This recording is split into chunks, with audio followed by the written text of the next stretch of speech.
मुंबई शहर में घटे इस बड़े ट्रेन हादसे ने भारत की एक बहुत ही कड़वी सच्चाई को सामने लाकर रख दिया है। 9 जून 2025 सुबह के 8:30 बजे मुंबई के कसारा से सीएसएमटी जाने वाली ट्रेन रोज की तरह पैसेंजर से खचाखच भरी हुई थी, पर उनमें से 13 लोगों के लिए यह उनकी जिंदगी का कोई आम दिन नहीं बल्कि सबसे खौफनाक दिन साबित होने वाला था। क्योंकि जैसे ही ट्रेन मुंब्रा के पास पहुंची, बाहर फुटबोर्ड पर लटकने वाले 13 लोग ट्रेन में से एक साथ नीचे गिर गए। 13 passengers fell onto the tracks from an overcrowded train, of which 4 lost their lives near the Mumbra railway station in Thane district. But ये हादसा आखिर हुआ कैसे? मुंबई में तो हर रोज ऑलमोस्ट हर एक ट्रेन में कई लोग फुटबोर्ड पर लटकते ट्रैवल करते हैं। ये हमारे लिए एकदम आम बात है। सो आखिर कैसे 13 लोग नीचे गिर गए, वो भी एक ही साथ? सेंट्रल रेलवे ने तो बहुत ही आसानी से एक स्टेटमेंट रिलीज कर दिया कि ये एक्सीडेंट ओवरक्राउडिंग की वजह से हुआ। बट थोड़ा सा रिसर्च करने पर पता चला और कुछ आई विटनेसेस ने भी देखा कि ऑपोजिट ट्रैक से एक ट्रेन जा रही थी जिसमें भी लोग लटकते हुए ही ट्रैवल कर रहे थे। लेकिन उस ट्रेन में से एक आदमी का बैग इन 13 लोगों को लग गया, जिस वजह से उनका हाथ छूट गया और अफसोस वो सब एक साथ नीचे गिर गए। अब आई नो ये एक बहुत ही दुखद खबर है, बट रियलिटी बताऊं, ऐसे एक्सीडेंट्स मुंबई में कोई नई बात नहीं है। ऑफिशियल डेटा के हिसाब से मुंबई सिर्फ एक शहर में हर दिन 7 लोग ट्रेन से गिरकर अपनी जान गंवा देते हैं और ये सदियों से हो रहा है। पर इसे रोकने के लिए रेलवे अथॉरिटीज ने क्या किया? जस्ट उन्होंने रेलवे एक्ट के तहत फुटबोर्ड पर ट्रैवल करना एक पनिशेबल ऑफेंस बना के रखा हुआ है। बट मुंबई जैसे इतनी आबादी वाले शहर के लिए इज दिस रियली इनफ? हाँ, अब देर से ही सही, बट इस हादसे के बाद गवर्नमेंट ने एक पॉजिटिव स्टेप लिया है। वो सारे ट्रेन्स में ऑटोमेटिक डोर्स को इंस्टॉल करने वाले हैं, जिससे एटलीस्ट आगे कोई गिर के शायद नहीं मरेगा। But again my question is this enough? क्या सिर्फ दरवाजे बंद हो जाने से प्रॉब्लम सॉल्व हो जाएगी? मुंबई लोकल, जिससे हर दिन 7.5 मिलियन पैसेंजर्स यानी 75 लाख लोग ट्रैवल करते हैं, जानते हो इससे कम तो सर्बिया देश की पॉपुलेशन है। इतने ह्यूज कम्यूटर्स के लिए रेलवेज डेली 3216 ट्रिप्स ऑफर करता है, जो आई एग्री दुनिया में सबसे लार्जेस्ट है। लेकिन फिर भी मुंबई लोकल 300% ओवर कैपेसिटी में ऑपरेट हो रही है। सो इसके गवर्नमेंट ने क्या सॉल्यूशंस निकाले? अच्छा, इसके अलावा जिन स्टेशंस पर ये ह्यूज क्राउड खड़ा होता है उसका क्या? 2017 की बात है, एल्फिंस्टन रोड स्टेशन पर 2 से 3 ट्रेन्स का क्राउड एक साथ एक ही फुट ओवर ब्रिज से गया। उसमें भगदड़ मची और 23 लोग मारे गए। अभी 7 महीने पहले बांद्रा स्टेशन में पैसेंजर ट्रेन में चढ़ने के लिए इतना क्राउड जमा हुआ कि वहां पर 13 लोग जख्मी हो गए। सो रेलवेज अपने इंफ्रास्ट्रक्चर को अपग्रेड कब करेगी? व्हाई इज इट ऑलवेज कि हम घटना, कोई एक्सीडेंट होने का वेट करते हैं, किसी की जान जाने का वेट करते हैं? ये सारे के सारे लोग अपने जॉब पे जा रहे थे and they never came back. हम ऐसी घटना होने का इंतजार करते हैं, फिर उसके बाद हम एक्शन लेते हैं। ये ऑटोमेटिक डोर्स की टेक्नोलॉजी कोई कल ही तो नहीं आई ना, लेकिन आज क्यों डिसीजन लिया गया? अगर पहले ये डिसीजन लिया गया होता तो हम कितनी जानें बचा सकते थे। एंड ट्रस्ट मी, ये एटीट्यूड सिर्फ इस एक्सीडेंट तक ही सीमित नहीं है, बल्कि ये माइंडसेट इंडिया भर में आप कई जगहों पर देखोगे। सच तो यह है कि हमने प्रीवियस हादसों से भी, जिसमें हजारों लोगों ने जान गंवाई है, हमने ज्यादा कुछ नहीं सीखा है unfortunately. And I will prove this to you with facts. और इससे पहले कि हम भारत के मेन प्रॉब्लम के माइंडसेट क्या है और क्यों क्रिएट हो रहा है मैं जाए डिटेल में, let me also tell you कि ऐसा नहीं है कि मुंबई एक बहुत ही ओवरक्राउडेड सिटी है, इस वजह से ये प्रॉब्लम्स हो रहे हैं। जापान के टोक्यो शहर का एग्जाम्पल ले लो। Tokyo is more populated than Mumbai और वहां पर शिनकानसेन बुलेट ट्रेन चलती है, वो भी कुछ 200% ओवर कैपेसिटी में। एंड माइंड यू, 1964 से ये ट्रेन चल रही है, वो भी मुंबई लोकल ट्रेन से ऑलमोस्ट 4 गुना तेज स्पीड में, 320 किलोमीटर पर आवर। लेकिन इसके बावजूद आज 2025 तक उनका रिकॉर्ड है कि वहां पर एक भी ट्रेन का एक्सीडेंट नहीं हुआ है। रीजन, उनके पब्लिक इंफ्रास्ट्रक्चर का स्टैंडर्ड बहुत हाई है और वहां पर एक जान की भी कीमत है, जो माइंडसेट इंडिया में बिल्कुल नहीं है। भारत में हम ऐसे हादसों का इंतजार करते हैं। कुछ बेकसूर लोग जो अपनी फैमिलीज को सपोर्ट कर रहे थे, उनके उन घरों का तबाह होने का इंतजार करते हैं और फिर जाके एक्शन लिया जाता है। अब इंडिया के इस माइंडसेट और जिस वजह से ये बैड इंफ्रास्ट्रक्चर क्रिएट हो रहा है, you know there are so many threats looming, जिस वजह से लाखों लोगों की जान जा सकती है। और मैं कई महीनों से ये चिल्ला चिल्ला के बता रहा हूं, लेकिन हम रुके किसके लिए? किसी हादसे के होने के लिए। सच्चाई तो ये है कि हमने अपने इस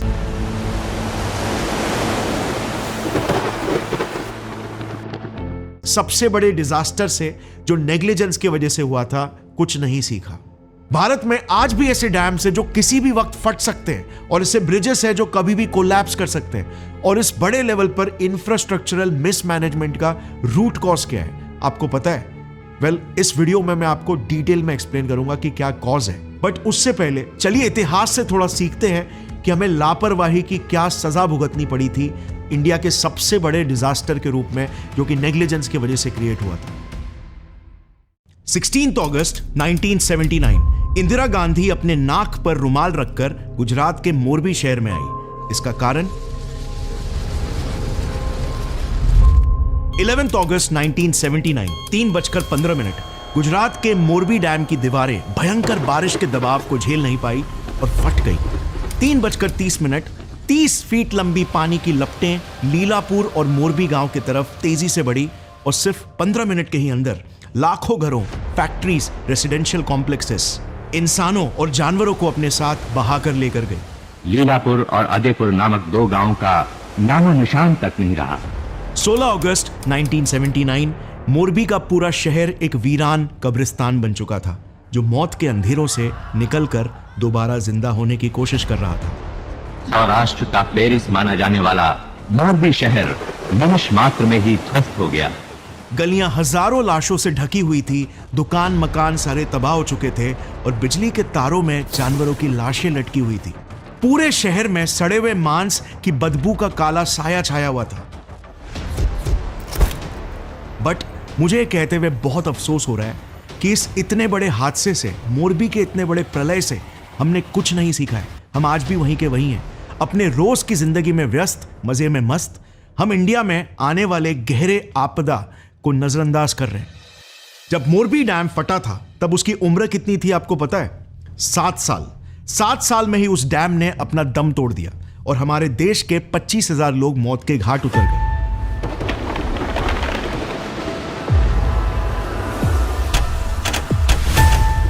लेकिन अब जरा इस डैम को देखना।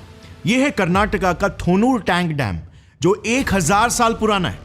एक एवरेज डैम की लाइफ स्पैन होती है 50 साल, यानी कि सिर्फ 50 सालों तक ही एक डैम एफिशिएंटली और सेफली अपना काम कर सकता है। लेकिन कर्नाटका के थोनूर टैंक डैम की उम्र इससे 20 गुना ज्यादा है, 1000 साल। और यह भी कोई इंडिया का इकलौता डैम नहीं है। Konar dam Jharkhand, Ponmudi dam Kerala, Bhavani dam Tamil Nadu, Ichari dam Uttarakhand, Rihand dam Uttar Pradesh और करंजा डैम कर्नाटका। इन डैम्स की तस्वीरें चिल्ला चिल्ला कर मदद की गुहारें लगा रही है, लेकिन इसके बावजूद हमारी सरकारें खामोश हैं। हम खामोश हैं।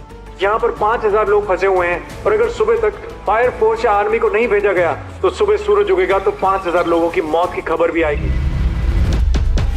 मैं सरकार से मदद की भीख मांगता हूं। मैं मुंबई में रहता हूं, जिसे सपनों की नगरी कहते हैं, और उसका हाल यह है। खड्डे हुए कि मेरे कमर पे बेल्ट लग चुके हैं। बीएमसी का क्या काम है कुछ समझ में नहीं आ रहा है, या तो काम करते तो अच्छी क्वालिटी का काम क्यों नहीं करते government. Income tax, corporate tax, GST, Mumbaikars highest tax payers में आते हैं। लेकिन इतना पैसा देने के बाद भी हमें क्या फैसिलिटीज मिल रही है? यार, देश के फाइनेंशियल कैपिटल में अब जाके मेट्रो आ रही है आज 2025 में। ऐसे सिटी में रहना किसका सपना है? India is the fastest growing economy, US से भी आगे, ये हमने बहुत सुना है। वर्ल्ड बैंक से लेकर अंतरराष्ट्रीय मुद्रा कोष भी मान रहा है कि भारत की अर्थव्यवस्था की रफ्तार दुनिया में सबसे तेज है। हम दुबई, चाइना, यूएस से खुद को इकोनॉमिकली कंपेयर तो कर लेते हैं, लेकिन हम में और इन देशों में एक बहुत बड़ा फर्क है। इंडिया में एक इंसान की जिंदगी की कोई कीमत नहीं है। मोरबी में एक 140 साल पुराना ब्रिटिश एरा का ब्रिज, झुलटो पुल, एक लंबे मेंटेनेंस ब्रेक के बाद गुजरात की जनता के लिए ओपन हुआ। लेकिन इसके कुछ 5 दिनों के बाद ही 30 अक्टूबर 2022 के दिन ब्रिज टूटकर गिर गया और इस 140 साल पुराने पुल ने एक झटके में 140 लोगों की जान ले ली। लेकिन सबसे ज्यादा शर्मिंदगी की बात तो यह है कि इस हादसे को आज 2 साल हो चुके हैं। पुलिस ने तब 10 लोगों को अरेस्ट भी कर लिया था। 2 सालों से कोर्ट में केस दर्ज भी हो रखा है, लेकिन फिर भी पुलिस को चार्जशीट यानी कि कौन से क्राइम के लिए ओरेवा कंपनी को बुक करे वही नहीं समझ में आ रहा, और इसीलिए इन सबको बेल मिल गई। 140 लोगों को मार के भी ये कॉन्ट्रैक्टर्स आज आजाद घूम रहे। अब सोचो, फॉरेन कंट्रीज में अगर एक बिल्डिंग भी गिरती है ना, तब क्या होता है? 2023 टर्की में एक मैसिव अर्थक्वेक आया। एक नेचुरल कैलामिटी की वजह से एक बिल्डिंग गिरी जिसमें 96 लोग मारे गए और इसके लिए बिल्डिंग कॉन्ट्रैक्टर अहमद कारा को 17 सालों की जेल हुई। विक्टिम्स के रिलेटिव्स ने भी कहा कि वो इस जस्टिस से खुश है। 1995 सोल में एक मॉल गिरा, 500 लोग मारे गए, कॉन्ट्रैक्टर को 10 साल की सजा हुई।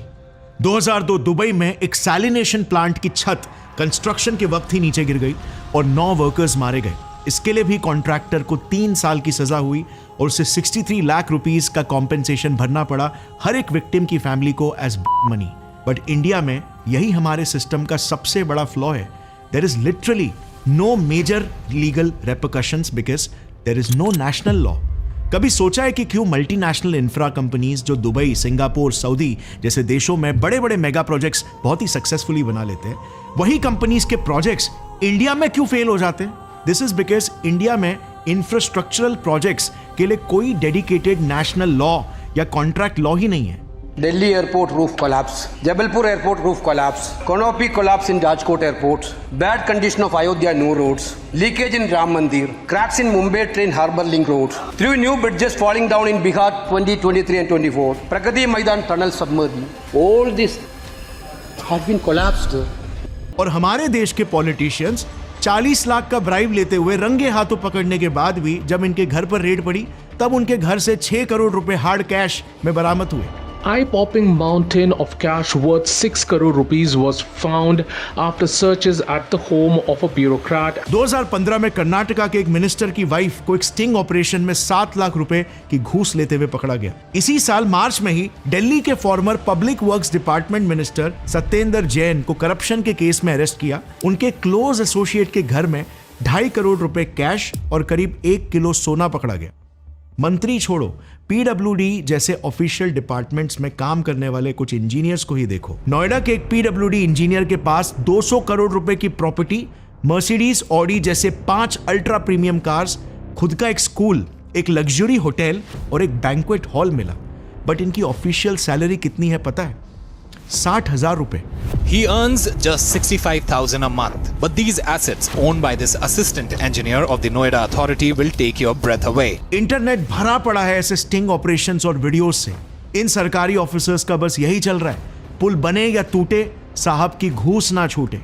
लेकिन ये पैसे पता है कहां से आ रहे हैं? पब्लिक के टैक्स के पैसों से हजारों करोड़ों रुपए खर्च किए जाते हैं और फिर ऐसे प्रोजेक्ट्स बनते हैं। मुंबई के गोखले ब्रिज को पहले से बने एक फ्लाईओवर से जोड़ना था, लेकिन अब गोखले पुल और बर्फी वाला पुल को जोड़ने वाले पुल के बीच मिस अलाइनमेंट है, यानी इसमें 3 से 6 फीट का अंतर है।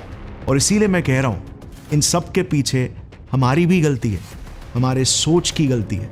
सरकार को अच्छे से पता है, इलेक्शंस के पहले धर्म, जात पात, लैंग्वेज, इन सब चीजों के नाम पर दंगे भड़का के हमें वोट्स मिल ही जाएंगे। पहले जब उनकी सरकार थी उन्होंने कहा था कि देश की संपत्ति पर पहला अधिकार मुसलमानों का है। इसका मतलब ये संपत्ति इकट्ठी करके किसको बांटेंगे? इनके ज्यादा बच्चे हैं उनको बांटेंगे। जो लोग अपने आप को हिंदू कहते हैं वो 24 घंटा हिंसा हिंसा हिंसा, नफरत नफरत नफरत। इंफ्रास्ट्रक्चर की किसको पड़ी है? और इसीलिए हम भी तो कहीं ना कहीं कंट्रीब्यूट कर रहे हैं ना। हमें ही इन नेताओं को उनके डिवाइसिव पॉलिटिक्स से जीतना बंद कराना होगा। हमें ही मिलकर सरकार से असली मुद्दों पर सवाल खड़े करने होंगे। एयर पोल्यूशन कब कम होगा? इंडिया के हाई AQI के लिए सरकार क्या कदम उठा रही है? हमें अच्छे रोड्स कब नसीब होंगे? मुंबई जैसे शहरों का चांद की सतह की तरह दिखना कब बंद होगा? इंडिया में बूढ़े हो रहे ये डैम्स को बंद करके नए स्ट्रॉन्गर और ज्यादा एफिशिएंट डैम्स कब बनाए जाएंगे? ब्रिजेस का गिरना कब रुकेगा? बिहार जैसे राज्य कब इंसानों के लिए सेफ बनेंगे? पिछले साल जून से जुलाई सिर्फ 1 महीने में बिहार में 12 ब्रिज कोलैप्स हुए हैं। 12। यार दूसरे देशों में तो रेतों में तक स्काई स्क्रेपर्स खड़े हो जाते हैं और हमारे देश की पक्की जमीनों में भी हम एक रोड को 2 साल तक नहीं चला पाते। उद्घाटन के बाद पुल पर जैसे ही ट्रैफिक का दबाव बढ़ा, सड़क पर दरारें नजर आने लगी। ये कब बदलेगा? एम्प्लॉयमेंट कब बढ़ेगा? देश में क्राइम रेट्स कब कम होंगे? करप्शन कब रुकेगा? ये वो मुद्दे होने चाहिए जिन पर हम सवाल पूछे और बहुत ही सोच समझकर अपनी सरकार को खड़ी करें। वरना अफसोस, मोरबी डैम कोलैप्स जैसे हादसे, 25,000 लोगों की कुर्बानी भी हमें कुछ नहीं सिखा पाई। मिलते हैं अगले वीडियो में, तब तक के लिए जय हिंद।